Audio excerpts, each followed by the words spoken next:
Hello and welcome to Pluribus Unum's Fireside Chats. Not as good as FDR's, but hey, it's something.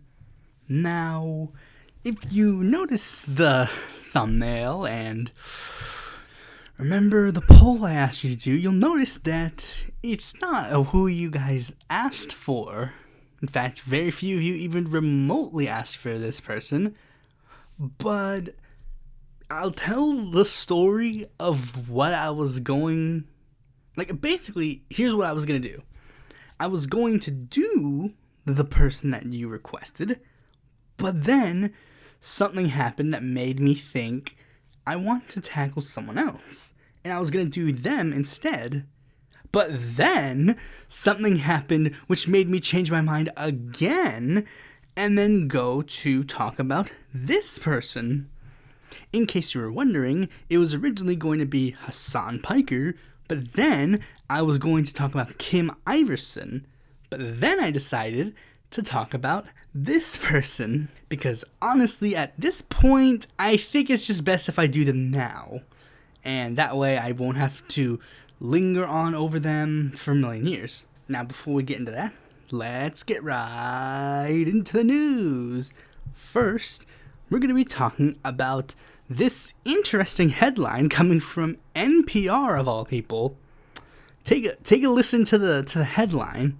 The headline is Biden gets an earful in Oval from Mexican President Lopez Obrador.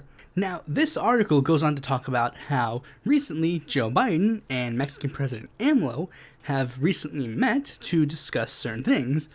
They talked about immigration and gas prices, just general stuff because, Mexico and the United States are sort of like a really linked close. So naturally, they have to keep meeting up with each other to make sure everybody's on stable grounds, especially since the political climate of the United States doesn't necessarily want Mexico to be as close to the United States as they are. And this wasn't the only article that I think talked about this.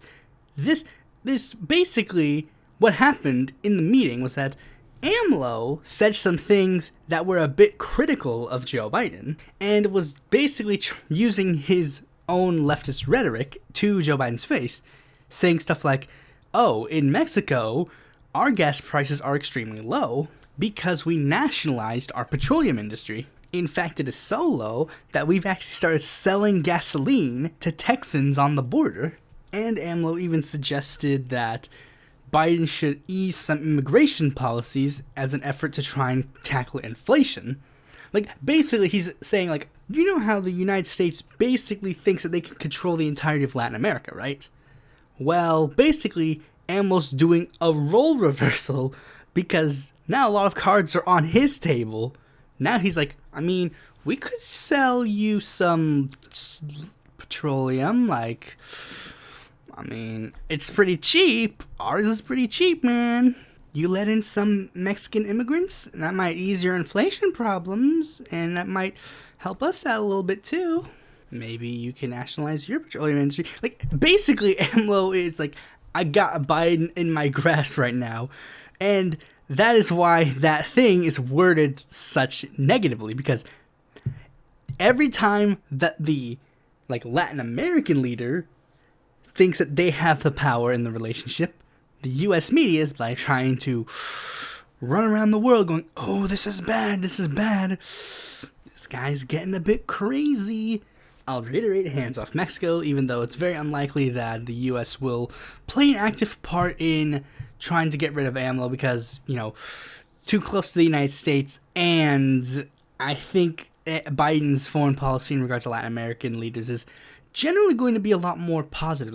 If you've noticed, he's been trying to form diplomatic relations with a lot of these other Latin American leaders, like Boric, Xiomara Castro, Gustavo Petro, even though some people say that he might have been trying to influence the election to go to Hernandez, but also he's been changing the Venezuelan relationship. We'll have to wait and see how that pans out.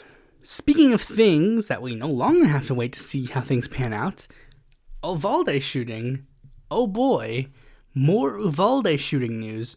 Turns out this is quite a very bad thing that happened. well, I mean, the Uvalde shooting was, of course, a bad thing that happened, but here's what happened. Recently, the video footage of the Uvalde shooting was released. But the thing is, it wasn't released legally. It was leaked by other people to media outlets. The article I have in question talks about how the families are a bit mixed on how to feel about this. Some of the families stating that they would have rather seen the footage first before it was released, and others stating that it was good to get the footage out there in general. But it's footage of basically the entire attack. Literally, it's footage from almost every angle of the actual attack happening. The only angle that I don't think they have is like the angle of him walking into the actual classroom. Well, I mean, it's footage from the end of a hallway, but like not footage like him directly in that place, because I don't think they had a camera there, or potentially they might not have shown that footage at all. Because here's one thing about the footage. The footage is edited. It's like edited in a way to make it digestible. Like it shows outside footage of the person pulling up in their car, walking into the building with their gun, and then it cuts to one shot in a hallway, which was the hallway where it happened, and and basically from there it has no cuts. The only thing that is cut is certain audio, because in one version of the tape that I've seen, there is a blurb at the top that says editor's note, and it says, "This footage has been edited to remove the screaming children." And it's like, huh. That's a very, very interesting note to put there. The fact that there was so much screaming children that they had to not only edit out, I assume that if they kept it in, it would have been an incredibly... I don't think it would have been intelligible, actually. The only time where I think maybe it should have been kept in is with that's the thing.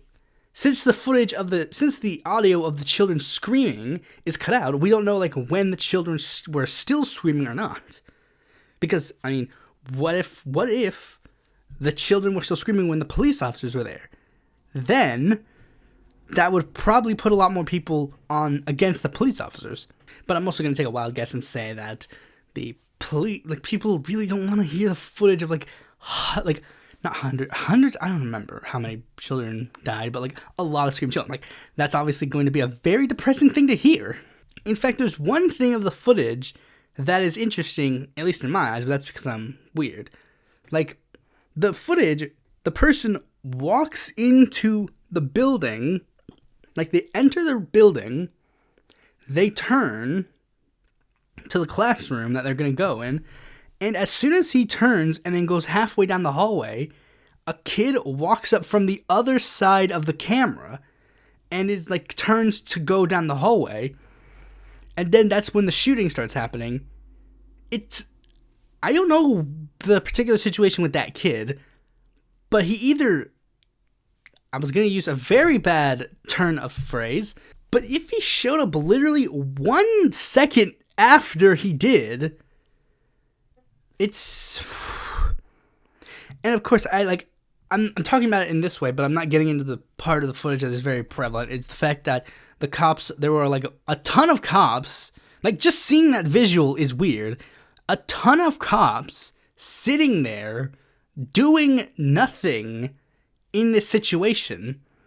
I think it's literally like an hour in before the cops actually start moving in. It's incredibly depressing, and it sucks that we live in a nation where I have to say it's just a thing that happens. But there's not much else I can really say about that, because I'm pretty sure there are a lot more qualified people who can talk about that. But speaking of things that I am qualified to talk about, is state senate races. Oh boy, we're back on the New York District 59 race. Everybody is making it very well known that they have a lot to say about this race.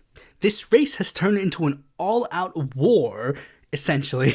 They're turning this race into a proxy war of a lot of other things. But basically, here's what happened. So, for those in the know, this is a race that is between a couple of Democrats. Like, this is a safe Democrat seat that is open. So, as such, a lot of people are entering the fray. But the three people who are relevant to this story are Elizabeth Crowley, who is a relative of Joe Crowley, Kirsten Gonzalez, a prominent DSA-affiliated politician, and Nomiki Konst, a podcaster who's like a progressive podcaster. And essentially, here's what happened. I think I thought about making this episode about her, but I didn't. Briefly, I don't know. But essentially what happened was, due to redistricting, the race was redrawn, and then, almost immediately afterwards, Nomiki was, like, a couple of people who were friends with Nomiki said, "Hey, Nomiki, you should enter the race." And she said, "Okay," and then she announced that she was going to run the seat. Lo and behold, that a person named Kristen Gonzalez, who was a DSA-affiliated member, like a DSA-affiliated person, who had the backing of, like, DSA, Working Families Party, AOC, was already running in the seat. Had been running in the seat for over a month. And Nomiki self-admittedly stated that she knew nothing about this seat before they told her, you should run for this seat. She knew absolutely nothing about this race. And then she entered the race without looking any further into the candidates. And Nomiki got into a lot of controversy for a lot of things, including that, like, for one, she entering the race in general was a big controversy because many people were like, "Hey, Nomiki, you're basically like a blue no matter who Democrat progressive person, so why are you running against Kirsten if you are in the spoiler effect believing crowd?" And she basically ignored those concerns. And a lot of people started getting involved in that, of course, and many people were like, "Why are you backing Nomiki when we should be," like, there was a big problem of, like, people saying, like Nomiki literally is a podcaster trying to run for office, but Kirsten is like a down on the ground person backed by the left wing in that area. She's like the activist candidate, and Nomiki is literally the podcaster candidate. And again, she and her are running both very similar campaigns, aiming for similar crowds. I mean, people are like, maybe one of you should have dropped out or not entered the race at all. And Nomiki has literally not been reciprocative of any of the criticism she's been levied. She basically decided, instead of responding to any criticism, to turn off all replies to all of her tweets relating to the campaign, and basically blocking and getting rid of all criticism. One of the biggest critics that I could think of is a guy by the name of Jabari Brisbort, a DSA member of, like, a DSA state senator or state house rep. Basically, Nomiki kept posting, and him and her were mutuals because it's like, yeah, New York progressives, but Jabari kept being critical of her, and Nomiki did not take that well. Like literally, there was one time where Nomiki stated that, like, she was just stating, like, random campaign stuff, and she posted an ad, and the ad included clips from AOC and Cynthia Nixon, and then Jabari said, "Well, that's weird that you included these two in the ad, because, I mean, neither of them are backing you. They're backing Gonzalez, not you." And, of course, Nomiki's fans are like, "Shut up, man. Shut up. Who cares?" And that's one of the big things about people that it always seems to be this case with this particular, I'll just say what this race has kind of become. This race has kind of become a divide between the actual socialist left and the more lib left. Nomiki, of course, being the lib left. Like, I mean, a ton of the people who back her are, like, in the lib crowd. Like, you know, the ones that are like, "Oh, we supported Joe Biden 100%, all that kind of stuff. Basically, she is the one of the not rocking the boat crowd, like a progressive liberal, I guess. Basically, it's like a Warren v. Sanders. Like, this is basically Warren v. Sanders. Nomiki's the Warren, and Kirsten Gonzalez is Bernie Sanders. If you want to actually change the system, Kirsten is the one to back. And if you don't want to rock the boat, Nomiki's the one you want to back. And you can tell this because a lot of the people who are vocally backing Nomiki Konst are openly talking about like how, oh, DSA is a bad organization. DSA is full of Nazbols. DSA is tanky group. Like, they're not talking about the actual race or Nomiki's pros and cons or any of the actual situations of the race. They're mostly focused on trying to bash DSA as an organization itself. Like, not focused on the candidacies, not focused on Gonzalez at all. Like, Gonzalez is rarely mentioned unless it's by Nomiki, but we'll get to that in a second. And it's weird because it's like, oh, Nomiki's the best candidate. Like, and all these people, they have the same arguments. It's like, Nomiki's the best candidate. And one person who is like pro Nomiki literally said, oh, she'll be like AOC. And it's like, but AOC doesn't back her. Oh, AOC does not agree with your assessment because she's backing Gonzalez. And there's another group of this in this crowd that basically from both sides, but the only one that I know came from the Nomiki side, that are basically trying to be like a neutral arbiter in the race. Like, oh, well, these two are wonderful candidates and they're all beautiful. We need to accept that we have a lot of good options. Like, screw this mentality. Screw this mentality. I don't care. I have never supported this mentality of, oh, we have two wonderful candidates and you can support the ones that you believe in. No, I don't believe that. I believe that if you want to win, you have to back one. This isn't a seat where two people can win. There are seats around the United States where two people can win, but this isn't a seat like that. This is a seat one person gets to be the member of the state senate. And I think that we need to pick the one person who is good and run with them. That's always been my mentality with these races. It's not about, oh, I believe that Nomiki's going to spoil the race. No, I believe that progressives need to be united under one candidate. And if Nomiki actually cared about the issues, she would have not entered the race at all. But of course, this is all about her ego, because this isn't the first time Nomiki has done this. She did this during the New York Public Advocate race, and she did some shady stuff in that race as well. And this race is no exception. She's basically tried to dig up the old Bernie bro myth, like, oh, your supporters are really mean to me. And it's like, so? Like, this is the thing, like, she says so much stuff that I can guarantee you I can look and find examples of her decrying that when other people said it. Like, I guarantee you she probably crapped on Warren about, oh, Bernie bros are really mean to me. Nomiki recently, like, rallied, is like, oh, her supporters really mean, and they're, like, harassing my, like, they're harassing me. It's like, I guarantee you, I can find I'm pretty sure Nomiki has said quite the opposite when it comes to, like, whoever the members of the Supreme Court are, or Republican members of the House or Senate. But of course, it doesn't matter, because Nomiki, it's all about her. It's all about Nomiki. And that is the problem. If you're progressive and you run for office, it should never be about you. It's literally in the Bernie slogan, not me, us. And based on the actions in the campaign, it's become very apparent that Nomiki, she doesn't see the first word, she doesn't see the last word. She sees that middle word, though. So anyways, speaking of one electoral failure to another, Joe Biden. Well, a recent poll just came out about Joe Biden's potential ambitions for 2024. Turns out, just 18% of Americans say they want him to run for re-election. Wait, hold on. I need to be shocked for this. Of course, I'm not actually shocked at this. It's, like, pretty obvious. He was only elected to just get rid of Trump. That was literally his only objective. And now that happened, the end. Like, there's, like, of course, they just get rid of him. Like, that was the whole point. The plan was that he was supposed to run, he gets into office, and then the Democrats replace him with literally anybody else in the next cycle.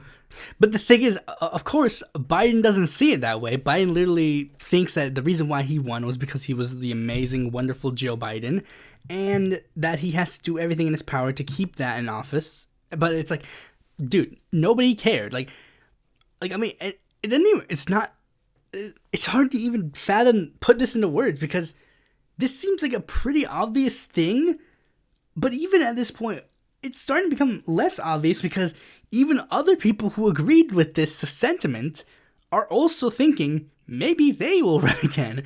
I'm, of course, referring to Bernie, stating that he might throw his hat in the ring, not if Joe Biden runs, but of course, it's a thing that's been floated. A lot of people have been floated.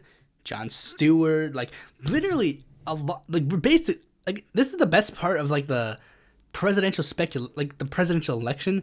We're at the point where literally we just throw crap at the wall and just see what sticks. But this is as much as I'm going to talk about of 2024 for now. We'll have to wait and see how things pan out, at least until mid-2023. I don't know when I'm going to actually start talking about the 2024 election cycle. I know technically when I first started my channel, I was talking about the 2020 cycle back in 2018. But that was because that was like my main interest. But I mean, at this point, it's like we got races we got to go through now. We got to get John K. Fetterman in the Senate. We got to get Mandela Barnes in the Senate. We got to get Lucas Kunz in the Senate. We have to try for them first before we can even think about the Democrats even doing good in the presidential election, or maybe a third party, I don't know. But anyways, now let's move on to the main topic of this video. Oh boy, the thoughts on that nobody wanted. I'm of course talking about our good old boy Alexander Haley, better known by his username Xanderhal, a portmanteau of his name, Alexander Hall-E. And yes, apparently some people figured this out very recently, actually including me. I mean, I figured that the Xander came from Alexander, but I didn't know where the Hall came from. Previously known by his dead name, Pig Puncher. For trans members of my audience whose ears perked up, don't worry, it's not an actual dead name. That's a controversy that we'll get into. Now, who the heck is this Xanderhal person? Well, if I could describe him, basically, picture if Fosh and Destiny had a baby. That's what you get. I mean, I think it's a meme in his community, but basically that is his content. The dude is basically just a younger version of Vosh or Destiny. They do the sort of same, like, streamer debate bro type stuff. And right off the bat, many of you have already decided to hate him. To be honest, I don't necessarily blame you. First, we'll get into his history. Let's talk a little bit about the history of this Xanderhal person. They first created their channel on March 29th in 2015, as I said, under the name Pig Puncher. And much like Destiny, he originally created gaming content, particularly Minecraft. And here's the thing, quite an interesting thing. Xanderhal made a statement that many people, of course, mock him for, that his Minecraft was actually pushing him further to the right. Now, let me explain. He said, when he was gaming in Minecraft, he would join servers and he would, hang out with some people, and they would make, the occasional, edgy joke, haha, the Jews deserved it, am I right? It's yeah, lol, crazy, that kind of stuff. And then, eventually, as Zan was, getting close to these guys, he basically mimicked them and just did what they did. I don't know if he was, a fan of Destiny at the time. It says that he wasn't, but I'm gonna think that maybe he at least knew who Destiny was tertiarily, because Destiny used to be, a big Twitch streamer in gaming before he made the shift to politics. And then, one day, one of Destiny's biggest shifts to politics came from the infamous JonTron Destiny debate, and that also happened to be one of Xanderhal's defining political moments, as he was watching this debate and seeing these right-wing views challenged made him go, huh, that's a bit interesting. And he kept watching Destiny's content more, watching more of the debates, and that gradually edged him out. But he started noticing, this is when, the rose-colored goggles were off with his Minecraft friends, when he realized, wait, when they make jokes about Jews running the world, they're not joking. Because it's always the thing with these right-wing people. They are they unironically believe a very bad thing, but then they add a layer of course I don't believe this, But then they add another layer of, like, ironically believing the thing. And usually they'll add, like, 5,000 more layers. And this basically opened up Xander's eyes to this kind of stuff. And then he started shifting his interest to be more focused on politics rather than Minecraft or, like, whatever the internet sphere is. One thing I should also mention about Xanderhal is that he's actually not that much older than me, literally just a year off. So generally, I can see sort of like where he's coming from. Like, I mentioned this in a very long episode ago. Like, I mentioned how me and Xanderhal are like the only two people on left Twitter or LeftTube who knew who Chris Chan was before the big controversy. And me and Xan sort of have a similar understanding of like how the internet works and like how the internet, because we grew up around, literally we grew up around the same time, so we could see this sort of stuff happen, like the rise of Gamergate and how it turned into like freaking QAnon. There are a lot of people who don't see this because they were just too old to see this happen. They were focused on other things.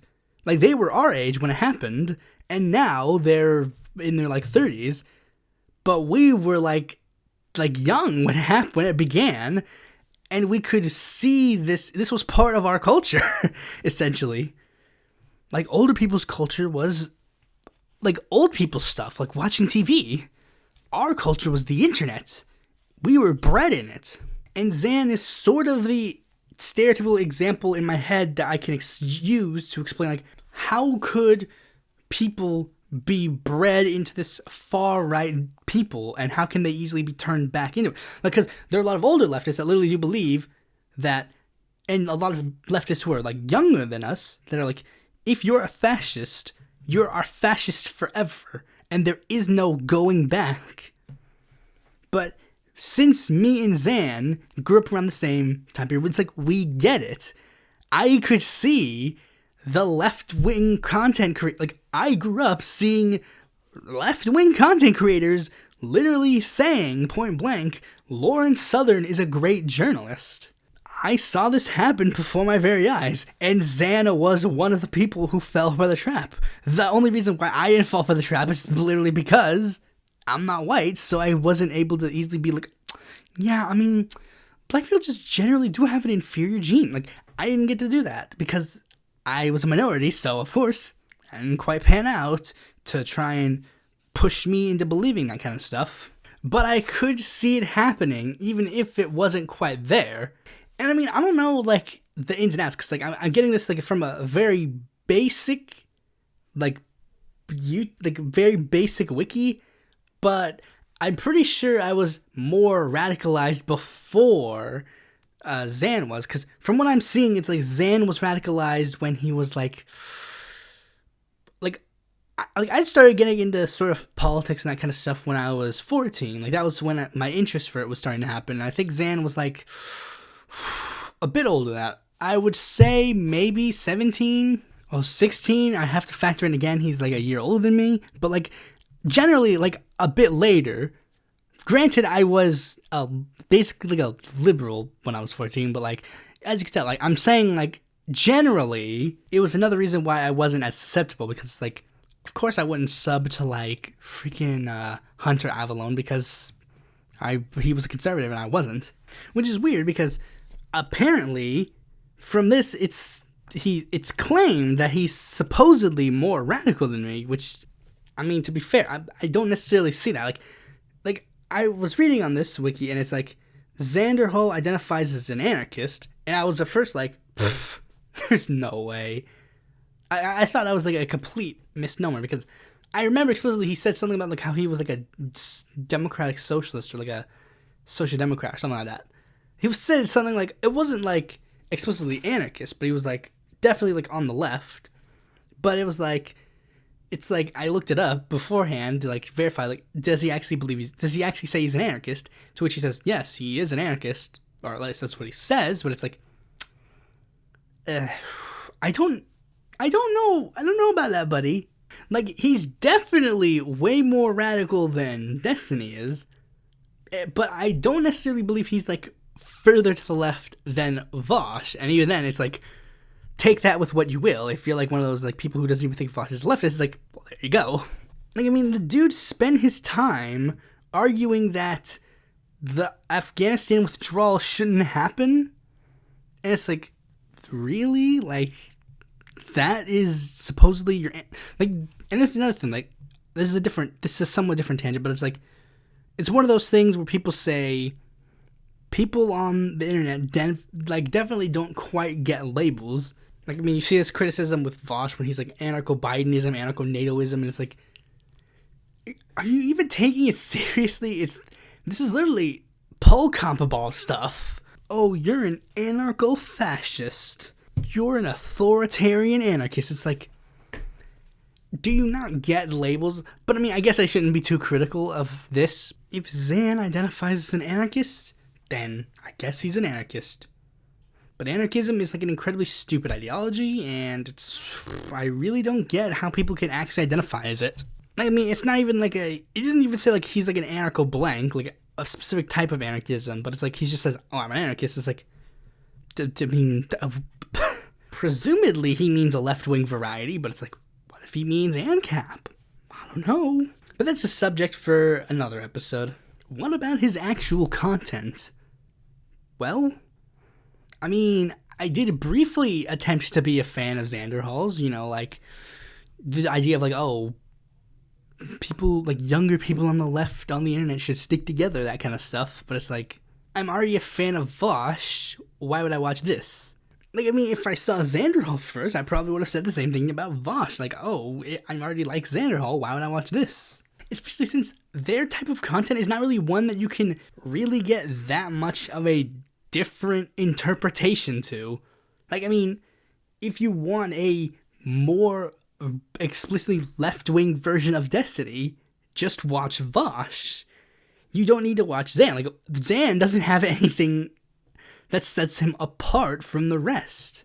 Prepared content can usually be used as an exception because, like, with that, each individual person can have like a little bit of a different flair. Like, oh, though their editing style is different, or their writing style is different, or their acting is different, or they use particular things. Xan doesn't necessarily get to have that luxury because his content isn't prepared. Like, I mean, he's tried. Like, one of the big things that has also been another point of contention was that he tried, like, after the election, he basically said point blank, look, nobody gives a crap about politics anymore, so I'm going to try and invade the drama community and basically try to commentate on, like, normie stuff, like, whatever big drama is going on with, like, he commentated on Jaden Animations coming out as Arrow Ace, and he's also tried to, like, interact with a bunch of people in, like, the commentary community and, like, try to invade their sphere to try and push them to the left. Basically how, like, Destiny tried to do with the gaming sphere is, like, see, I'm comparing him to Destiny again, and Vosh again. It's like, it's the same thing. And I'm pretty sure when Xan watches this video, he can do the same thing to me. But it's a similar thing with the gaming content. It's like, those two things don't necessarily mesh. And that's another problem. Like, if you get an audience in one, you're not going to get an audience with the other. That's always the thing with YouTube channels.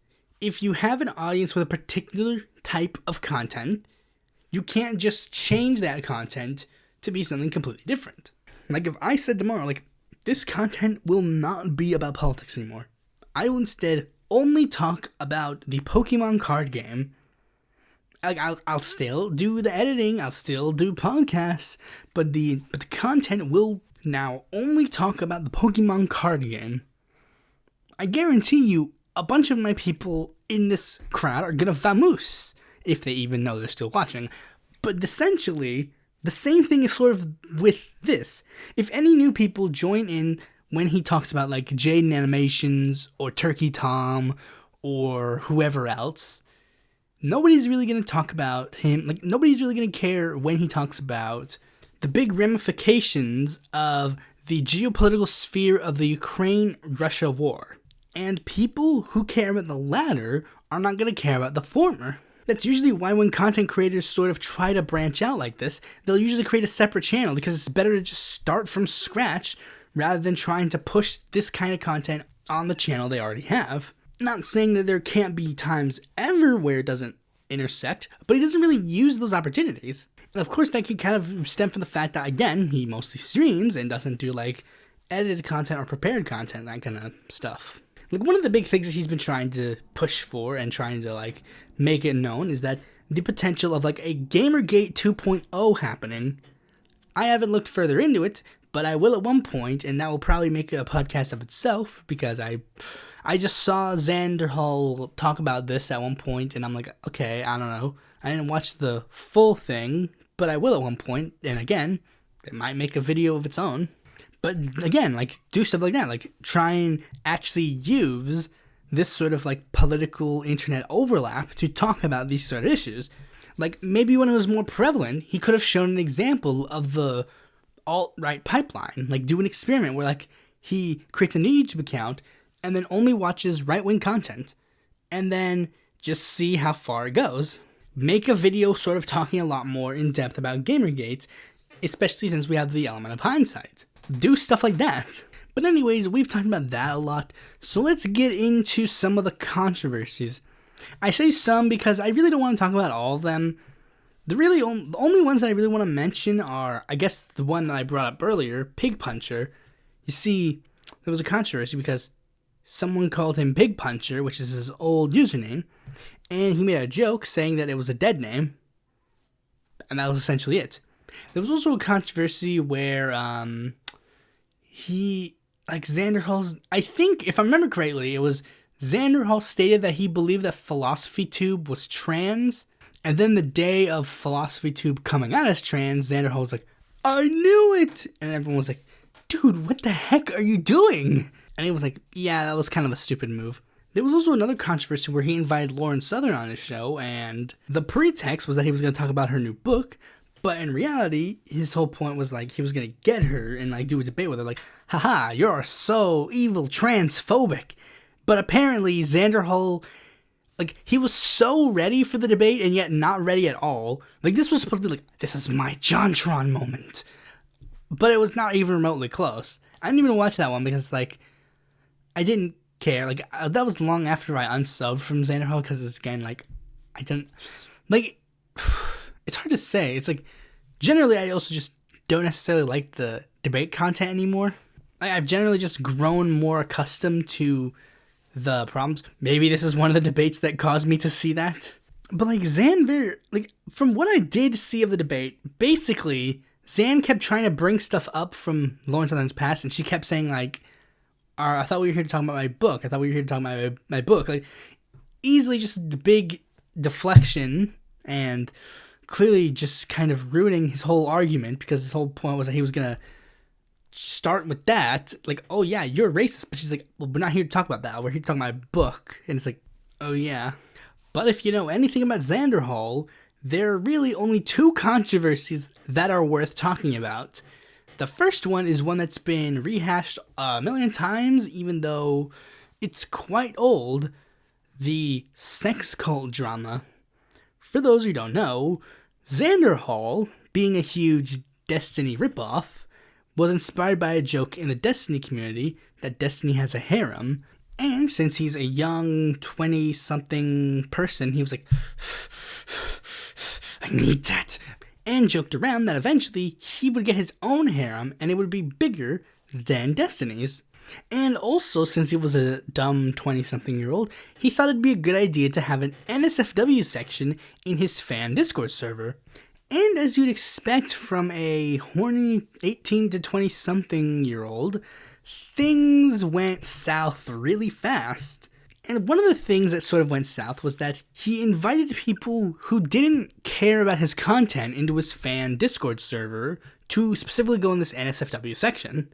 Because I guess like they were friends, so they made like some NSFW jokes before. But then there was one person in there.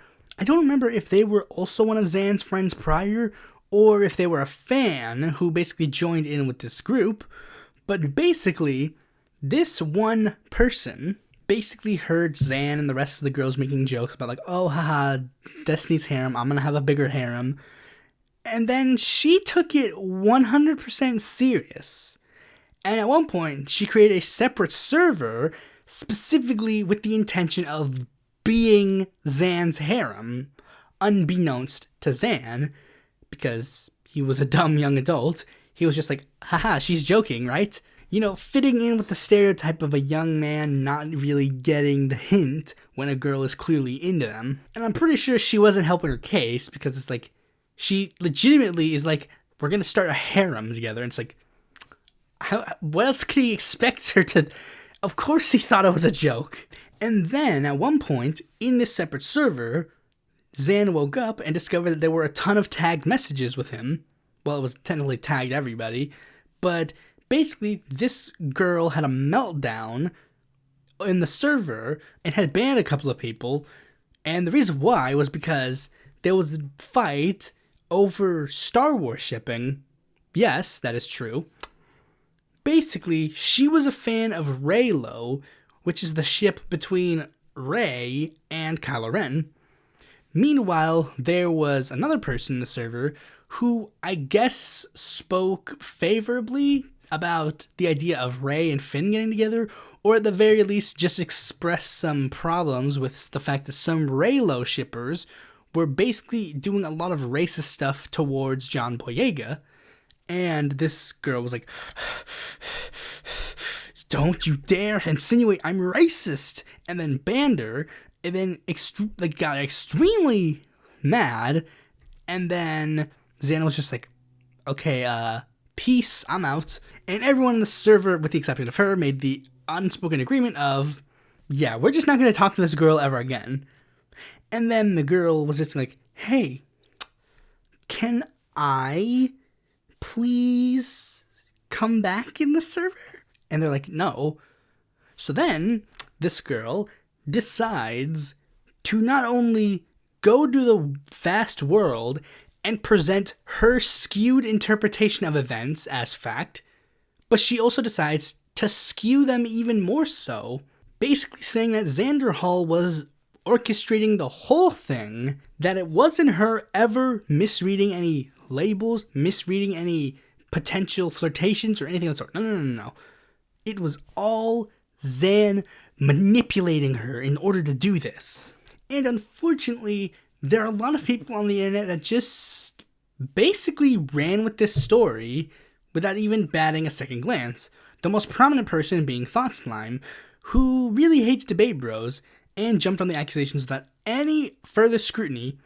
And despite the fact that basically everybody has pointed out over and over and over again to them that this is all lies, Xan is 100% in the clear, and this person has factually made it up. There are many people who have come forward to explain that this girl is lying. ThoughtSlime refuses to even concede. And there are other people who are just basically parrot, yeah, of course. I mean, I was watching the big, really cool documentary, Sophie from Mars, and then, I immediately, there was, something, I think she said something in there that was basically oh yeah, and Xanderhal's sex cult. And it's like, aw, come on, you don't believe that too? The videos were so well put together. Why do you believe this nonsense? But that is, the one controversy that is basically on Xan's side. Now we're going to get to the controversy that is, I don't even necessarily know whose side this can be on, or if it can be on anybody's side. This one probably is going to get its own section in the video. Yes, we're officially, this is the reason why I decided to make the Xanderhal video now, because if I don't strike now, I don't think I ever can. We're going to be talking about the Xanderhal breakup drama. For those not in the know, I left one important part of the Xanderhal mythos as a side, and that was Lonnie. Lonnie was Xanderhal's girlfriend, and everybody seemed to basically be on the side of oh yeah, cool, Xanderhal and Lonnie are in a happy, loving relationship. And a lot of people made jokes about oh, she's his cougar girlfriend, or she's a hot MILF because she was late 20s and he's in his early 20s. But some people had noticed that Xan was in a different place in like some of his recent videos, and Lonnie hasn't been around for a while. And it turns out the reason why was it was revealed that him and Lonnie had a very messy breakup behind the scenes. But wait, how could we know they had a messy breakup behind the scenes? If it was behind the scenes, how do we know?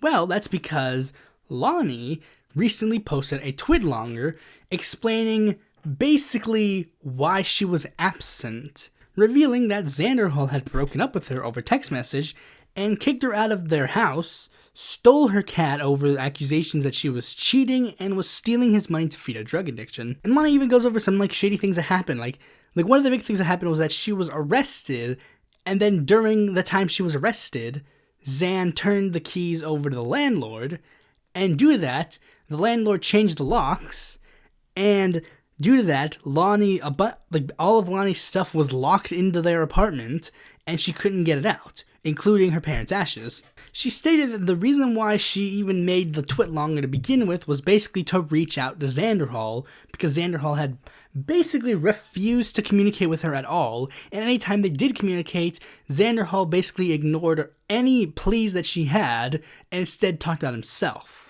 Like, from the twitlonger that I've seen, this is basically how it is. Xan, I've been in jail for 5 days. I think it was very unfair for you to lock me out of my house so that I couldn't get my stuff. You didn't even, pack up my things and, leave it at the door or something. No, I cannot access my stuff anymore. You have stolen my cat, my only family. Please, Xan, help me out for a little bit. Just at least help me get my stuff back. That's all I need. My mom won't give me weed and vapes. Basically, that seems to be the conversations, at least what Lonnie is trying to say. And again, it was she only said this to get Xan's attention. Xan's response to this was, yes, you're stealing my money to feed a secret meth addiction. Here's your arrest records to prove it. And it's many people interpreted that as doxing. I don't know if that's necessarily doxing. And there's even reports that potentially Xan might have posted revenge porn of her and the alleged partner that she was cheating on him with. Said partner was the person that she was arrested with. Her story, her side of the story, is saying that he was caught with drugs, and since she was driving with him, the cops basically said, yeah, we'll just arrest you too. And due to that, her car is impounded, and she doesn't even have enough money to get the car back. So yeah, she's locked out of her house, she's got her car impounded. Xan either has removed access from her stuff or has her stuff with the cat. All in all, it seems to be a pretty contentious piece of drama. Now, before we continue, I'm going to make one thing very much abundantly clear. I don't think anybody in this drama is being 100% here. This isn't going to be a thing where Xan's going to be proven 100% in the right, or something that Lonnie's going to be proven 100% in the right on. Because, I'll be real, this is basically just seeing two crappy people argue with each other. Neither of them are being 100% honest with each other. Or even with us. We're literally just seeing two crappy people fight with each other. For example, Lonnie saying that she did this only to get Xan's attention? No. There's no way you did this only to get Xan's attention. You've been his girlfriend for a while now, and you don't know where he lives? You don't know how to contact his family? I'm pretty sure you could have attempted another way. But I guess, I could be wrong. I could be 100% wrong. And maybe this literally was the only way to get in contact with people. But I don't know. One of the biggest pieces of contention about Xan and with the money problems is he's claiming that she is stealing his money. And she's trying to say no, someone else robbed us at one point. She claimed that she had a debit card with she had Xan's debit card to buy food, and then it was stolen. Xan's making the claim that she's lying and that she stole it, and in fact that she tried to open more credit cards under his name. We don't really have any evidence of that happening. But I guess technically Xan would have to, maybe he'd have to post financial information on that. But then again, Xan is also well known for not really having that good of a financial plan. where, like, at one point he said, like, his PayPal was taken out, and he's like, all of my money is gone. And then people are like, oh, that's just a shame. Like, did you contact your bank or anything? He's like, oh, I don't have a bank. I keep all my money in PayPal. And it's like, what? So, again, maybe it could have just been mismanaged. Maybe just it wasn't mismanaged. It was just managed poorly. Another thing is, like, the revenge porn. Like, I mean, hate to be the bearer of bad news, but I did see it. And that wasn't Xanderhal in the video. So, I mean, maybe that is true that she did cheat on him. Although that video might have been from before they were together, or maybe they were on a break, maybe they had an open relationship that we don't know. Look, I mean, there are a lot of factors because it's like a private thing, and we're all being dragged into it by both Lonnie and Xan. And again, and it seems that they do want more to be dropped out, like more things to come out. Like, since we're focusing on Lonnie, I'm just gonna go over all of the bad things about her, and all of the interesting things here. Like, it's hard to get into all of the problems because it's like, do I divide them based on the person, or do I divide them based on, like, order of events? Because it's, like, hard to mix them together. But we're just gonna stick with all of the problems with Lonnie right now. And here's another thing. One thing that came out with the whole thing, like, Xan is calling her, like, a meth addict. At one point, she did mention that, yes, at one point, she used meth recreationally, but that she's not addicted to it. Now, I don't necessarily want to get into whether or not meth is, like, a specifically addictive substance, but that is typically a thing that is said by addicts of a substance. I don't need it. I can quit anytime I want. But then again, there are some people who, like, again, genuinely just don't get addicted to substances. It can just be, like, the substance itself, or it can sometimes be just the person. She even mentions that the only substances she's addicted to is tobacco. But then again, I can't really get into it because I'm not really into addictive substances aside from drinking soda and getting caffeine. I don't even think I have that much caffeine in my system. But anyways, there's also another thing that sort of definitely shows that she's definitely not 100% in the right. Like, I mean, I was able to understand a lot of it, but it's like, again, generally, like, it is pretty obvious that she's not 100% in the right. Because in response to the accusation that Xan has been levying that she's been trying to open accounts under his name and open credit cards, she stated this: "The only credit I ever applied for on Alex's name was when he wanted to buy an expensive office chair recently, and he asked me to do it. He was denied the credit because his mother, ... I had better stop there. He knows exactly what I am talking about." If you haven't pieced together why that statement is suspect, you probably roleplay way too much on the internet. Because she intentionally typed out something vague, implying dirt on Xanderhal and his family, and then stopped herself as if she was talking. Like you know, that's this typical thing, like, that happens in, like, shows and movies, because I know many of you don't talk to actual people. But basically, it's like, oh, blah, blah, blah, blah, I say a thing, and then they say something slightly incriminating, and then they're like, like, she typed that out. She could have just deleted it. Like, instead of saying, I better not say any more, she could have just deleted the things that she thought were too much to say. Now, is this a response to Xanderhal pushing information that she did publicly? Maybe, but then again, she also pushed some things publicly with Xan early on. We didn't know that they broke up until she made a post on Twitter, on Twitlonger, of this conversation. Now, Xanderhal fans, and Xan himself might probably be sitting there going, yes, yes, yes, great.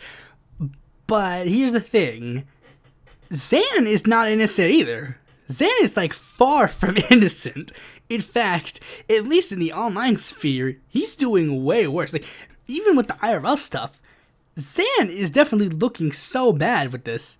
Like, I mean, this controversy is the reason why I didn't believe Xan identified as an anarchist. This is textbook definition of, like, the hypocritical, like, leftist, like, the socialist that lives in a mansion. This is definition. He is an anarchist. He does not believe in the systems that we have. But he is arguing He's siding with the systems over Lonnie every step of the way. He's using the landlord to kick the tenant out of her house before the 30-day notice. He's looking to the cops and trusting their narrative 100%. If this was a story that he had no affiliation with, he would be expressing his support for Lonnie 100%. Like, oh, the cops are bad. Screw the pigs. F the police. Am I right? He's like super pro hardcore, like anti-drug now, apparently. The dude literally walked back every single political principle he had in that moment. He's publicly shaming her for an addiction, even though the lefty position is supposed to be that it's a public health crisis and/or drugs are good. And he says this as he complains desperately that he can't get the vapes that he needs. I mean, this is supposedly not like a social democrat or like a liberal. This is an anarchist doing this. Another really crappy thing that Xan is doing for this is that it's like he's basically milking this. Like, he's milking this situation for as much as he can and not even really doing any, like, basically, like, through this entire controversy, he's just been, like, clowning on Lonnie, not taking this seriously, like, at least on this side of things. I mean, behind the scenes, we don't know, but, like, on this side of things, it seems he's not taking, like, this remotely seriously. All he's doing is just liking tweets, clowning on Lonnie, making public jokes about, like, Lonnie's so bad, so cringe, she does meth. Like, basically doing a bunch of, like, crappy stuff, like, on the surface. And he keeps making like, oh, I'm gonna make this big response to Lonnie, and I'm gonna expose her, and all this stuff. Just you wait, guys. But he's been, like, saying this for a week. Like, and he's just going around, like, liking tweets and liking stuff that, oh, Chad moved for Xanderhal, kicking his girlfriend out of their house. Base, dude.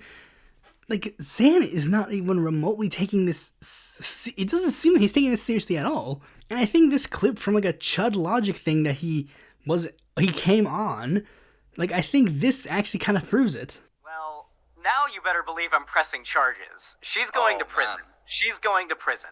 That's what's happening. Well, at least she'll have somewhere to stay at that point, I guess. Yeah, she'll have somewhere to stay. Yeah, no, she's going to prison, guys. I'm pressing charges. Like, why the fuck wouldn't I? Like, what am I gonna leave her to be homeless? Like, unironically, like, I'd feel like it's the kinder thing to do. Unironically. He's clearly trying to do, like, some sort of, like, ironic thing with the, yeah, I mean, unironically, yeah, she should be in prison. It would be better for her to be in prison than be homeless. But it's like he's saying one and a very actual thing, like, oh, he will press charges against someone that he feels has wronged him. But then on the other end, he's making, like, some sort of argument like, oh, yeah, unironically, this would be better for her to be in the U.S. judicial system. A thing that I've already made very abundantly clear is not a good thing. It's like, he's clearly not taking this seriously.